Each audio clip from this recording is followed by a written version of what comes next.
देखो क्वेश्चन में क्या कह रहा है कि एक आदमी ने बैंक से कितना पैसा लिया है, 10,000 रुपया लिया है। किस इंटरेस्ट पे? सिंपल इंटरेस्ट पे है। तो मान लो उसने 10,000 रुपये लिया आज, 2 साल के बाद उसने कितना पे किया है? 3,000 रुपया। तो यहाँ से 2 साल के बाद, मान लो ये 2 साल के बाद उसने कितना पे कर दिया? 3,000। आगे क्या कह रहा है? At the end of 5 year he paid 2,500। तो 5 साल के बाद उसने कितना पे कर दिया?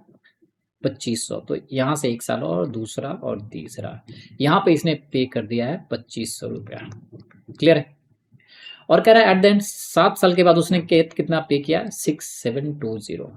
तो 7 साल के बाद इसने यहाँ से यहाँ तक पे कर दिया, 2 साल और गया और 6720 पे कर दिया। ठीक है, और अपना लोन चुकता कर दिया। तो आपको पूछ रहा है कि रेट ऑफ इंटरेस्ट क्या है। अब देखो, जिसने लोन दिया है उसको इस 7 साल के बाद, इस टाइम के पूरा होने के बाद कितना पैसा चाहिए? उसने अगर R% रेट ऑफ इंटरेस्ट पे दिया है तो उसको पैसा चाहिए सिंपली। सिंपल इंटरेस्ट कैसे निकालते हो? PRT/100 करके निकालते हो। ये क्लियर है? अब रेट ऑफ इंटरेस्ट नहीं पता तो 1 साल के लिए रेट ऑफ इंटरेस्ट कितना हो जाएगा? सिंपली आप टी का वैल्यू 1 रख दोगे, P इंटू आर का वैल्यू आर ही रहने दो और बाई 100। ये क्लियर है? अब 10,000 है तो सिंपली 10,000 के बदले 1 साल के लिए आप सिंपली लिखोगे यहाँ पे 10,000 इंटू आर बाई 100। 2 जीरो से 2 जीरो कैंसिल, तो ये 100R हो जाएगा। तो 1 साल के लिए अगर 100R इंटरेस्ट है तो 7 ईयर्स के लिए जिसने लोन दिया है उसको कितना इंटरेस्ट चाहिए? उसको 700R चाहिए। सिंपली इसमें किससे मल्टीप्लाई कर दोगे? 7 से। तो जिसने कर्ज दिया है उसको नहीं पता आप कैसे पे करोगे, रो के हंस के। 10,000 रुपया तो प्रिंसिपल चाहिए और साथ में वो इंटरेस्ट चार्ज करेगा 700R। ये उसको चाहिए। ये क्लियर है? अब इसी का तो वैल्यू किसके इक्वल होगा? जो आपने किस्तों में चुकाया है, बार बार चुकाया है। तो जो पैसा आपने यहां से 7 साल बाद चुकाया वो तो आपने जिस दिन कर्ज पूरा हो रहा है उस दिन चुकाया, तो उसका तो वैल्यू कुछ बढ़ेगा नहीं। तो ये हो जाएगा 6720।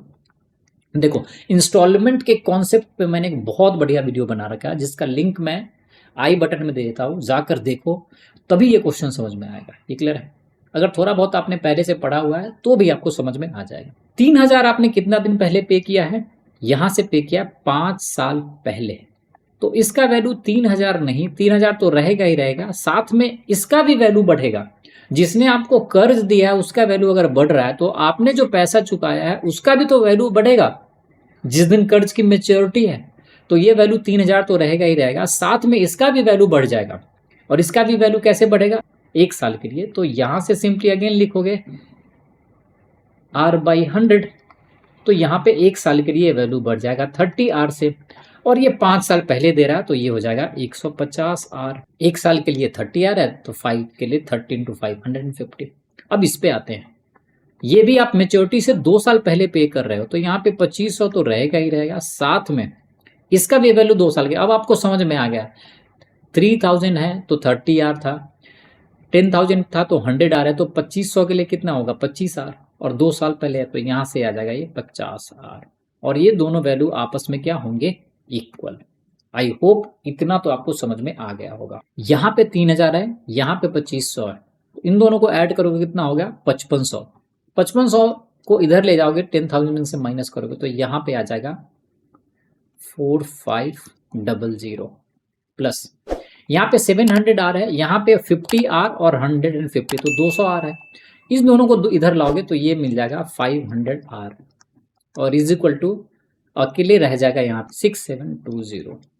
तो यहाँ से 500R इज इक्वल टू मिल जाएगा 6720 माइनस 4500, और ये आ जाएगा सिंपली 6745। तो ये आ जाएगा 2220। ये क्लियर है? तो यहाँ से R का वैल्यू जो परसेंटेज था वो आ जाएगा 2220 डिवाइडेड बाय 500।